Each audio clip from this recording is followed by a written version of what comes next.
అందరికీ నమస్కారం. రోజు మనం యాక్సిడెంట్ అని, క్రైమ్ అని మాటలు వింటూ ఉంటాం. కానీ ఈ రెండింటికీ చట్టం దృష్టిలో ఎంత పెద్ద తేడా ఉందో ఎప్పుడైనా ఆలోచించారా?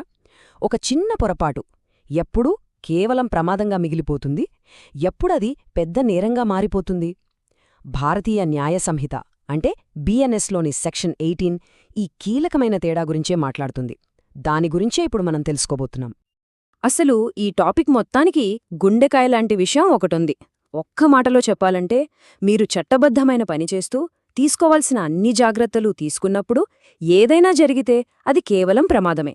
కాని ఆ జాగ్రత్తల్లో కాస్త నిర్లక్ష్యం చూపించారా అంతే, ఆ ప్రమాదం ఒక్క క్షణంలో నేరంగా మారిపోతుంది. ఈ చిన్న గీత మొత్తం సెక్షన్ 180కి ఆధారమన్నమాట. సరే, అయితే ప్రమాదం ఎప్పుడు ప్రమాదంగా ఉంటుంది, ఎప్పుడు నేరంగా మారుతుంది, ఈ రెండింటి మధ్య తేడా ఏంటో ఇప్పుడు చూద్దాం. ఇక్కడ చాలామందికి ఒక డౌట్ రావచ్చు.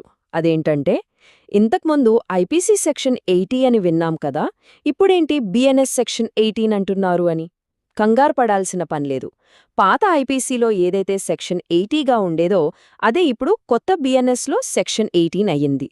విషయమదే, చట్టమదే, జస్ట్ నంబర్ మాత్రమే మారింది అంతే.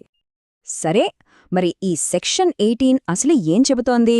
చట్టంలో ఏం రాశారో ఒకసారి చూద్దాం. చూడండి, బిఎన్ఎస్ సెక్షన్ 18 ప్రకారం ఒక పని నేరం కాదు అని చెప్పాలంటే కొన్ని కండిషన్స్ ఉన్నాయన్నమాట. అది ప్రమాదవశాత్తు జరగాలి, అందులో ఎలాంటి క్రిమినల్ ఇంటెన్షన్ అంటే నేరపూరిత ఉద్దేశం ఉండకూడదు, అంతేకాదు ఆ పని చట్టబద్ధమైనదై ఉండాలి, దాన్ని చట్టబద్ధమైన పద్ధతిలోనే చేసుండాలి, అన్నిటికన్నా ముఖ్యంగా సరైన జాగ్రత్త, కేర్ అండ్ కాషన్తో చేసుండాలి. అన్నీ కలిస్తేనే ఆ పనికి రక్షణ ఉంటుంది. అమ్మో, ఇన్ని కండిషన్సా అనుకుంటున్నారా? సింపుల్గా అర్థం కావడానికి ఒక చెక్ లిస్ట్ లాగా చూద్దాం. ఫస్ట్, మీరు చేస్తున్న పని లాఫుల్ యాక్ట్ అయ్యుండాలి. సెకండ్, దాన్ని చేసే విధానం లాఫుల్ మేనర్లో ఉండాలి. థర్డ్, వాడే సాధనాలు కూడా lawful means అయ్యుండాలి.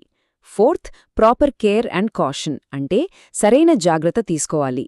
Fifth and sixth, ఎలాంటి క్రిమినల్ ఇంటెన్షన్ కానీ నాలెడ్జ్ కానీ ఉండకూడదు. ఈ ఆరింటిలో ఒక్కటి మిస్ అయినా సరే ఈ సెక్షన్ కింద ప్రొటెక్షన్ దొరకదు. ఇది చాలా చాలా ఇంపార్టెంట్ పాయింట్. ఈ చట్టాలు, రూల్స్ అంటే కొన్నిసార్లు కొంచెం కన్ఫ్యూజింగ్గా ఉంటాయి కదా, అందుకే మనం ఇందాక చూసిన ఈ చెక్ లిస్ట్ నిజ జీవితంలో ఎలా వర్క్ అవుతుందో ఒక చిన్న కథతో సింపుల్గా అర్థం చేసుకుందాం. ఓకే, కథలోకి వెళ్దాం. ఇద్దరు వ్యక్తులున్నారు, సురేష్, రామయ్య. సురేష్ రామయ్య దగ్గరికెళ్ళి ఇలా అడుగుతున్నాడు, ఏంట్రామయ్య, నువ్వు కర్రలు కొడుతుంటే గొడ్డలి తల ఊడిపోయి ఎవరో ఒకరికి తగిలిందంట కదా అని. ఇక్కడ్నుంచే మన అసలు విషయం స్టార్ట్ అవుతుంది. దానికి రామయ్య చెప్పిన సమాధానం చాలా కీలకం, బాగా వినండి. అవును సురేష్, కాని నేను పని మొదలుపెట్టక ముందే గొడ్డలి అంతా సరిగ్గా ఉందా లేదా అని చెక్ చేసుకున్నాను అంటాడు. చూసారా, ప్రాపర్ కేర్ అంటే సరైన జాగ్రత్త అనే పాయింటే ఇక్కడే వచ్చింది. ఇప్పుడు రామయ్య కేస్ని మనం ఇందాక అనుకున్న లీగల్ చెక్లిస్ట్తో ఒకసారి పోల్చి చూద్దాం. తను చేసిన పని ఏంటి? తను పొలంలో చెక్కలు కొట్టడం. అది చట్టబద్ధమే గదా? ఎస్. వాడిన సాధనం గొడ్డలి. అది కూడా చట్టబద్ధమేనే గదా? తీసుకున్న జాగ్రత్త ఏంటి? ముందే చెక్ చేసుకున్నాడు. అంటే సరైన జాగ్రత్త తీసుకున్నట్టే. మరి ఉద్దేశం? ఎవ్వరికీ హాని చెయ్యాలని ఉద్దేశం అస్సల్లే లేదు. సో మన చెక్లిస్ట్లో అన్ని పాయింట్లు టిక్ అయ్యాయి. అందుకే రామయ్య చేసిన పని యాక్సిడెంటే కాని క్రైమ్ కాదు. సరే, ఇదంతా బానే ఉంది. కాని మనల్ని వేధించే అస్సలు ప్రశ్న ఇప్పుడొస్తుంది. ఒకవేళ ఆ సరైన జాగ్రత్త అనేది లేకపోతే పరిస్థితి ఏంటి? ఈ స్లైడ్లో ఉన్న తేడాను చాలా జాగ్రత్తగా గమనించండి. లెఫ్ట్ సైడ్ చూడండి.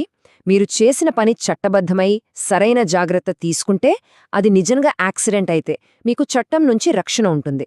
కానీ రైట్ సైడ్ చూడండి. మీ పనిలో నిర్లక్ష్యం, అజాగ్రత్త కనిపించినా, పాడైన టూల్స్ అని తెలిసి వాడినా, లేదా ముందుగానే రిస్కుందని తెలిసి ఆ పని చేసినా అప్పుడు సెక్షన్ 18 ప్రొటెక్షన్ వర్తించదు. ఈ రెండింటి మధ్య ఉన్న గీత చాలా సన్నగా ఉంటుంది. ఇక్కడ చాలామందిలో ఒక కామన్ అపోహ ఉంటుంది. అయ్యో, యాక్సిడెంటే కదా జరిగింది, ఇంకేంటి వదిలేస్తారులే అని అనుకుంటారు. నిజమేనా? కాదు, అది పూర్తిగా కప్పు. ఈ యొక్క ఫార్ములా గుర్తుపెట్టుకోండి చాలు. యాక్సిడెంట్ ప్లస్ జాగ్రత్త మీకు ప్రొటెక్షన్ ఇస్తుంది. కానీ యాక్సిడెంట్ ప్లస్ నిర్లక్ష్యం మిమ్మల్ని నేరస్తుల్ని చేస్తుంది. ఇంత సింపుల్ అన్నమాట. ఇప్పటిదాకా మనం చట్టంలో ఏముందో మాట్లాడుకున్నాం. సరే, ఇప్పుడు రియాలిటీలోకొద్దాం. ఇలాంటిది జరిగినప్పుడు పోలీసులు, కోర్టులు ఏం చేస్తాయి? ప్రాక్టికల్గా ఏం జరుగుతుందో చూద్దాం. చూడండి, సాధారణంగా ఇలాంటి సంఘటన జరిగితే పోలీసులు వెంటనే ఎఫ్ఐఆర్ రిజిస్టర్ చేస్తారు.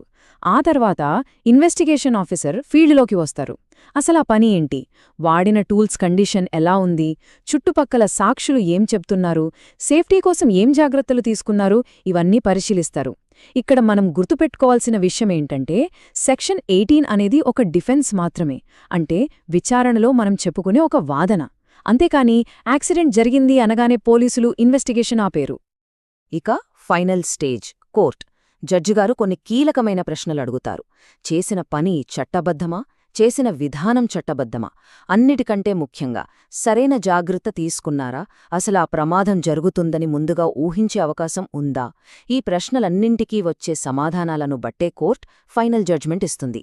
ఫైనల్ డెసిషన్ తీసుకునేది కోర్టు మాత్రమే, పోలీసులు కాదు. సరే, ఇదంతా విన్న తర్వాత మనం గుర్తుంచుకోవాల్సిన అతి ముఖ్యమైన పాయింట్ ఏంటి? మళ్ళీ మన కథ దగ్గరకే వద్దాం.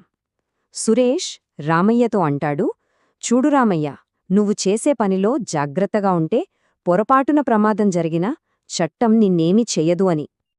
అప్పుడు రామయ్య ఒకే ఒక్క ప్రశ్న అడుగుతాడు, మరి జాగ్రత్త లేకపోతే? దానికి సురేష్ చెప్పిన సమాధానమే ఈ మొత్తం టాపిక్కి సారాంశం. అప్పుడు అది ప్రమాదం కాదు, అది నేరం.